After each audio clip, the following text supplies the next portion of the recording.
Eu não sei se eu posso falar se eu tava devendo um vídeo de SCP, porque eu nunca necessariamente prometi um, pelo menos não que me lembre, mas é óbvio que SCP ia aparecer por aqui em algum momento, então aqui está. Hoje eu vou falar de uma das minhas SCPs favoritas, 3288, os aristocratas. Esse arquivo, essa entidade é considerada uma das mais incômodas e perturbadoras da Fundação, e inclusive tem até um aviso de restrição de idade na página. Eu particularmente não entendo por quê, porque pra mim não tem nada demais, mas não deixa de ser uma coisa muito interessante, porque ela tem toda uma pegada meio satírica, e eu com certeza já falei isso aqui em algum momento, eu adoro história. E essa SCP brinca bastante com a história de uma das dinastias mais infames da realeza europeia, a Casa de Habsburgo.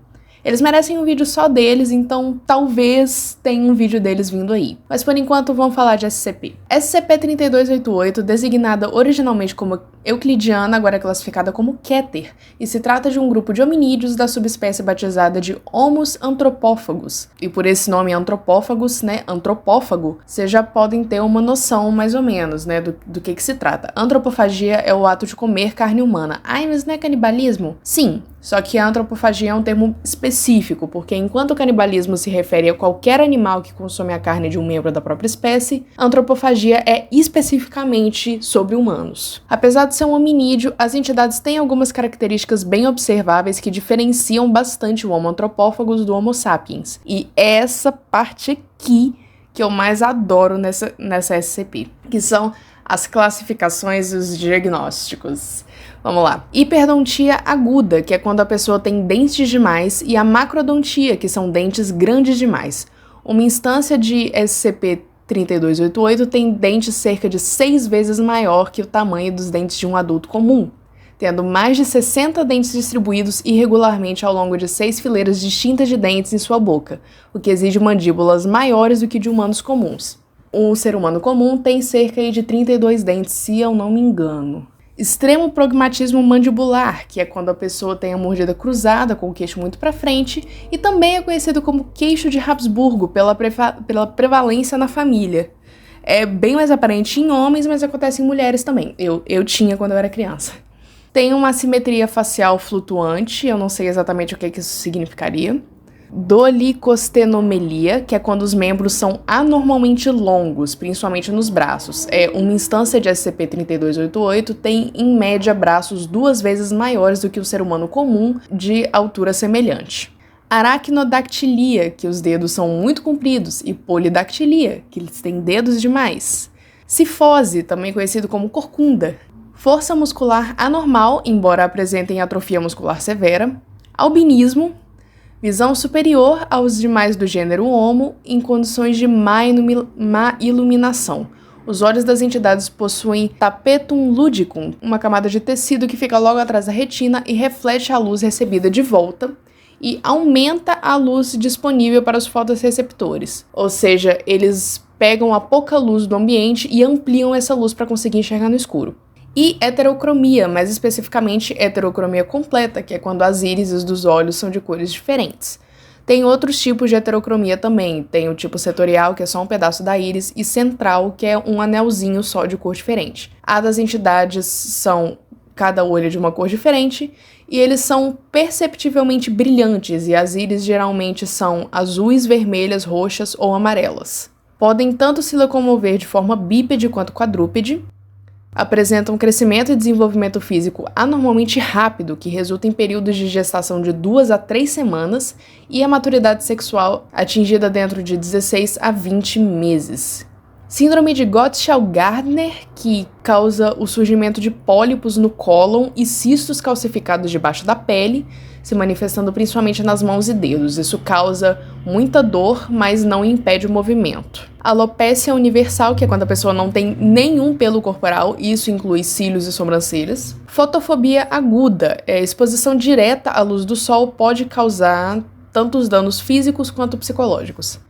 Instabilidade mental, caracterizada principalmente por delírios de grandeza e narcisismo maligno, e um vício por carne humana de necessidade biológica e psicológica. Essas anomalias são fruto principalmente de uma endogamia excessiva, ou seja, incesto. porém sem altas chances de certas características recessivas ou prejudiciais, especialmente relacionadas à infertilidade, maior probabilidade de mortalidade infantil e infanto-juvenil e perda da função do sistema imune. Essas características não só já foram negadas como amplificadas de maneira inversa, resultando em maior expectativa de vida, maior resistência contra a doença e níveis de fertilidade anormalmente altos. É aqui que pega aquela coisa que eu falei da sátira com a família de Habsburgo, porque essa família, eles literalmente se extinguiram por causa de incesto, que proporciona basicamente todo o contrário desse último parágrafo que eu acabei de ler. Mas voltando aqui para a SCP, a Fundação tomou ciência da SCP-3288 quando investigava denúncias de desaparecimentos inexplicáveis em Viena, na Áustria, onde moram, os últimos descendentes da linhagem de Habsburgo, a linhagem austríaca. Foi descoberto que esses incidentes ocorreram próximos a bueiros e túneis de acesso e tiveram como alvo principalmente os mais vulneráveis da população, como prostitutas, crianças não supervisionadas, transeuntes, embriagados, sem-tetos e outros indivíduos do tipo. Os agentes Cyril Novak e Diana Fisher foram despachados para Viena para definir se esses desaparecimentos têm ou não naturezas anômalas. Em entrevistas com oficiais da aplicação da lei local e do governo, revelaram que restos mortais pertencentes a 3 indivíduos foram recuperados. Porém, essa informação não foi exposta ao público, devido a preocupações sobre causar pânico futuramente. Estes restos mortais foram rapidamente confiscados e enviados para o sítio de contenção de humanoides 282 em Graz. Autópsias realizadas por Dr. Felix Gartner, o qual percebeu que os restos mortais do cadáver A, B e C apresentavam características anômalas. O cadáver A, que ainda tinha a parte superior do torso, estando cortado ao meio na região do abdômen, e uma cabeça quase retirada do corpo. A face do cadáver estava irreconhecível. Os braços, assim como a parte inferior da metade do corpo, não foram encontrados na cena. A causa da morte foi dada como exsanguinação, que é quando todo o sangue do corpo é drenado. Eu sei disso por causa de Arquivo X. O cadáver B havia sido estripado e sofreu um forte trauma na caixa torácica, a qual havia sido aberta logo em seguida. Todos os órgãos internos do corpo estavam faltando, juntamente com uma grande quantidade de carne, causa da morte e traumatismo cardíaco. E o cadáver C era um pouco mais do que só uma pilha de ossos estraçalhados e alguns fluidos corporais. A causa da morte foi dada como desconhecida. Nenhum deles exibia nenhuma lesão correspondente a um ataque feito por um humano e foram comparados a vítimas de hienas. E por isso a característica anômala, porque não tem hienas na Áustria. Dr. Gartner concluiu que todas as lesões foram causadas por dentes, garras e força física pura. Marcas de mordidas coincidiam com as de dentes humanos, apesar de seu tamanho, cerca de 6 vezes maior do que o de um adulto comum, e a normal quantidade de dentes, mais do que 60 dentes irregularmente distribuídos ao longo de 6 fileiras distintas, que eu já falei mais cedo, o que exigia mandíbulas maiores do que a de humanos comuns. Análises posteriores revelaram um padrão único entre as marcas de mordida, indicando que existiam mais de uma origem, ou seja, mais de uma boca que fez aquela mordida. As entidades responsáveis por essas mortes foram consideradas como anomalias e receberam a designação de SCP-3288. A Força-Tarefa Móvel Sigma-6 foi despachada para patrulhar o distrito de Leopoldstadt disfarçadamente. O distrito teve o maior número de desaparecimentos registrados. Os agentes foram instruídos a rastrear 3288 com dardos acoplados com rastreadores e evitar usar força letal. Eles conseguiram encontrar o esconderijo, do SCP-3288 e dentro desse esconderijo, alguns documentos foram recuperados sobre a origem de SCP-3288-1, que permitiu à Fundação que desenvolvesse uma melhor compreensão desse grupo de entidades. Os trechos a seguir, que eu vou ler, foram traduzidos originalmente do austro-alemão e postos em ordem cronológica. Notas de rodapé foram fornecidas para pôr esses documentos em seu contexto histórico e cultural.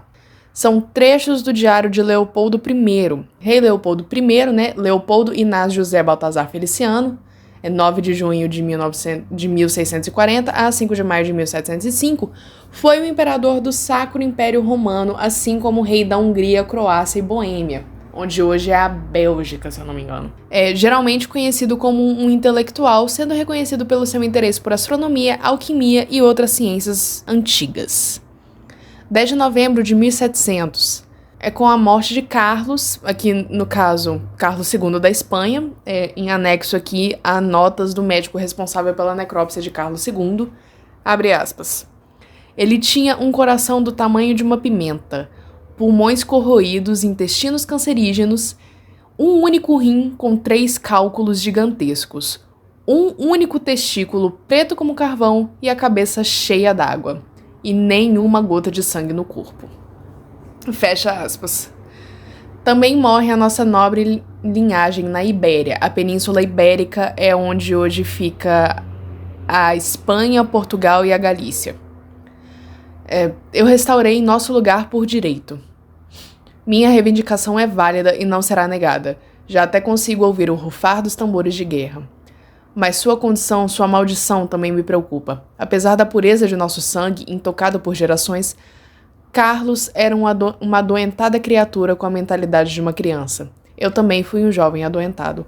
Carlos II era conhecido como o enfeitiçado, porque eles acreditavam que o menino estava possuído por tudo que era espírito ruim, de tão doente que ele era. Mas minha mente se manteve aguçada. Eu devo utilizar minha bênção antes que a dinastia pereça a loucura e cretinismo. 4 de agosto de 1701. Os jesuítas já acabaram com sua utilidade. Contra minha vontade, resolvi procurar aqueles que têm conhecimento naquelas chamadas ciências abomináveis, intelectuais dos mistérios já esquecidos, algo tanto ótimo quanto horrível. Eu achei alguém que conhece a escuridão, uma mulher de uma rara e até quase encantadora beleza. Ela é mais velha do que aparenta ser, devido a falar com a experiência de centenas de vidas sobre assuntos que eu apenas comecei a indagar. Ela é uma criatura da selva, uma encarnação da vida e de tudo aquilo que é pagão. Eu sou um estranho em seu mundo. E eu tenho medo. 22 de outubro de 1701. Ela disse que irá ensinar-me, mas com um preço. Ela irá dizê-lo ao terminar seus ensinamentos. O estranho pedido, mas tudo o que ela responde atualmente é apenas o que eu devo cumprir, minha parte do acordo. Eu tenho mais poder e riqueza do que qualquer homem vivo. Pagamento não será um problema. Não deixarei que ocorra a queda de nossa venerável casa. Porém, meu laboratório é inadequado para tal função. Eu contratei alguns construtores para iniciar a construção do novo local, algo distante dos olhos curiosos desses cortesões delatores. 19 de dezembro de 1701. Minha aprendizagem, embora difícil, está progredindo bem. Uma essência universal, o caminho de tudo que é carnal. Tudo agora começou a fazer sentido. Agora os meus olhos estão abertos e eu consigo ver tudo tão nitidamente. Eu limparei minha família dessa maldição. A essência é maleável, sujeita a mudanças. Porém, uma peça move a outra. Veja, o que resulta muitas vezes em imprevisível transmutação. Meus atuais experimentos utilizam das mais simplórias criações de Deus, roedores, insetos em geral. Eu fiz algo vivo, criaturas as quais apenas seu vislumbre despedaçaria até a mais convicta das mentes. 8 de fevereiro de 1702. A construção do novo laboratório está indo bem. Suponho que ele seja finalizado dentro de 3 meses. Os instrumentos vieram de Damasco. Damasco é a capital da Síria. Se há algo que os maometanos sabem bem, é sobre as ciências ocultas. Maometanos é um outro nome para muçulmanos, porque eles seguem o profeta Maomé. Geralmente, minha professora deixa-me sozinho com meus próprios instrumentos. Ela apenas aparece à noite, embora eu não saiba dizer de onde ela vem, para onde ela vai, e ela vem quando quer. Meus servos aparentam não perceber sua presença. 27 de março de 1702. O novo laboratório foi finalizado antes do previsto. Os trabalhadores precisam apenas instalar meus instrumentos, e então eu poderei levar minhas experiências para um próximo patamar. Mas precisarei de material fresco. As pestes não serão suficientes. Não estou preparado para experimentar em meu próprio sangue, mas deve haver algum outro jeito. Os trabalhadores prometeram ficar em silêncio sobre isso, mas em meus sonhos vejo traição. Eu já cheguei longe demais para deixar que tal interferência ocorra. Se a igreja ficar sabendo disso, tudo poderia ser arruinado. Esses sonhos são um presságio, e sei que eles irão me consumir caso eu não haja rapidamente. Eu sei o que deve ser feito. 15 de abril de 1702. Minha professora é menos compreensiva do que eu pensei. Até mesmo seu coração pagão não consegue fazê-la mudar seu desgosto e desdém quando ela olha para mim. Eu fiz o que tinha que fazer pela minha família, pela pureza de nosso sangue, pela imortalidade da nossa linhagem de escolhidos. Como essa mísera bruxa conseguiria entender o meu fardo? Ela disse que virá amanhã para ter seu pagamento. Eu apenas deveria ter ficado com tudo isso. Eu apenas deveria ter acabado com tudo isso. Eu continuo sendo um homem de palavra. 16 de abril de 1702. Eu vi ela queimar. Sua bruxaria matou muitos dos meus guardas, mas ao final ela foi detida e entregue à igreja. Os fanáticos, ao ouvir meu testemunho, mostraram estar tão ansiosos quanto eu para ver aquela puta desgraçada ser arremessada às chamas. Sei que tais métodos já são inadequados, então fizemos este ato sob sigilo. Eu daria uma porção de terra ou faria ela rica como Crasso. Mas não, aquela criatura malévola decidiu tentar ser esperta. Ela disse que nunca salvaria minha família sem sua ajuda. E ordenou que eu acabasse meu reinado, títulos e feitos, entregasse minhas terras e riquezas aos camponeses. Ela realmente pensava que eu deixaria meus reinos, o meu império, cair em anarquia?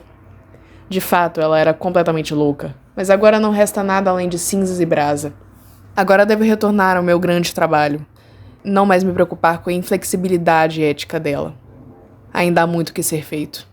Os próximos registros de Leopoldo I começam a ficar cada vez mais delirantes e ilegíveis, indicando a deterioração de seu estado mental até sua morte em 1705. Aparentemente, ele obteve sucesso e o que resultou na criação da SCP-3288, embora que com consequências inesperadas através da introdução de um gene anômalo na linhagem da sua família. Esse gene faz com que o DNA humano resistisse a certas condições prejudiciais relacionadas com a endogamia. A Casa de Habsburgo continuou sua prática de incesto, que acelerou o desenvolvimento de mutações, e aqueles que tinham malformações significantes eram escondidos do público. Os monarcas Habsburgos eventualmente criaram grandes bunkers para abrigarem essas anomalias, e esses Habsburgos que residiam nos bunkers continuaram se reproduzindo, o que eventualmente desenvolveu mais mutações que aumentaram drasticamente a taxa de reprodução, aumentando ainda mais que novas mutações ocorressem. Aqueles que se pareciam com humanos comuns permaneceram na superfície, enquanto aqueles que viviam nos bunkers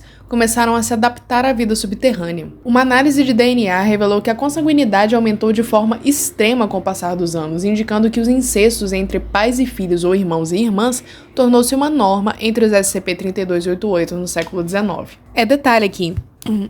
Tem um caso na família de Habsburgo, agora se eu não me engano foram os pais do rei Carlos II, que eles eram primos e ao mesmo tempo o noivo era tio da noiva, mas eles eram primos. É uma confusão, agora eu esqueci o nome deles, mas a relação era essa, ele era tio dela e eles eram primos, de primeiro grau, tanto por parte de pai quanto por parte de mãe. Esse era o nível. Enfim, aparentemente, os monarcas Habsburgo fizeram um grande esforço para que seus parentes que habitavam os bunkers tivessem um estilo de vida tão extravagante quanto aqueles na parte de cima do palácio. Esses bunkers, o principal ficava debaixo do palácio principal em Viena, na Áustria. Agora eu esqueci o nome, mas é onde fica a sede do governo austríaco atualmente. Documentos revelam a constante entrega de alimentos, vinhos e formas de entretenimento nos bunkers. Ao passar do tempo, os pedidos começaram a se tornar mais excêntricos, tais como a solicitação de animais exóticos para fazer uma menagerie, que é basicamente um zoológico particular,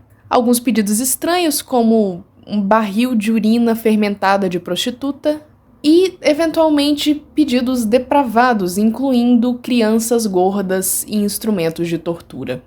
Ao que tudo indica, esses pedidos foram atendidos e é desconhecido quanto tempo os SCP-3288 sobreviveram sem ajuda externa, porque, em determinado momento, eles pararam de auxiliar essas criaturas vivendo nos bunkers e, aparentemente, os descendentes atuais da linhagem de Habsburgo nem sabiam da existência dessas entidades nos bunkers. Um documento parece sugerir que a Grande Peste de 1738 levou à entrega de uma significante quantidade de alimentos, provavelmente cadáveres. Um outro documento de importância única contém uma lista dos bunkers semelhantes ao do SCP-3288-1. A Fundação utilizou dessa informação para localizar e eliminar colônias de SCP-3288, porém o documento em si foi alvo de preocupação, devido ao fato de que metade deste estava ilegível por danos associados a um mofo. Isso significa que metade desses bunkers nunca serão localizados e irão permanecer sendo uma ameaça significativa ao público, também indicando que existem vários outros bunkers pela Europa. Eu não sei como isso funcionaria, sendo que a linhagem de Habsburgo só reinou na Península Ibérica, ou seja, na Espanha, Portugal e na Galícia, e no Sacro Império Romano, que é onde é esse trecho aí da Áustria, Hungria, Croácia, Alemanha, essa galera aí. Então, a menos que tenham outros bunkers nesses países, que talvez seja o caso, mas eu também duvido, porque a sede ficava na Áustria, onde é o palácio, que é o atual sede do parlamento austríaco. Adendo, 23 de setembro de 2016. Houve um número crescente de denúncias que descreviam violentos ataques sexuais e canibalismo ao redor de toda a Europa Central. Uma análise mais de perto desses ataques levou a Fundação a concluir que os responsáveis por esses atos violentos eram SCP-3288. Devido à natureza dispersa desses incidentes, se teme que múltiplos bunkers ainda não descobertos haviam sido invadidos. Uma instância de SCP-3288 foi recentemente capturada na Floresta Negra, na Alemanha. A instância foi rastreada indo até uma cabana abandonada, e a criatura foi contida com sucesso e os agentes sofreram apenas mínimas baixas, ou seja, mataram o povo. 9 mulheres amarradas foram descobertas no porão da cabana e apenas uma ainda estava viva. Os cadáveres tiveram a parte inferior de seus abdômenes aberta e exibiam evidências de canibalismo parcial. Autópsias revelam que os cadáveres haviam sido consumidos de dentro para fora. A única sobrevivente estava suja e desnutrida e com a parte inferior de seu abdômen extremamente inchada e visivelmente pulsante. A mulher gritou aos agentes implorando que tirassem essas coisas de dentro dela, juntamente a vários expletivos e súplicas religiosas. Ela recebeu evacuação médica utilizando um helicóptero, mas este acabou caindo após aproximadamente 5 minutos de voo. 4 fetos foram descobertos entre os restos do helicóptero. Embora extremamente carbonizados, todos os fetos apresentavam mutações associadas a SCP-3288. Esse último incidente aconteceu porque eles decidiram que as entidades, da SCP-3288 decidiram que os genes deles já estavam fortes o suficiente para serem repassados para fora da família. E agora eles planejavam se reproduzir com mulheres homo sapiens, mulheres comuns, para dominar o mundo a partir disso e tornarem todos parte da Casa de Habsburgo. Tchau!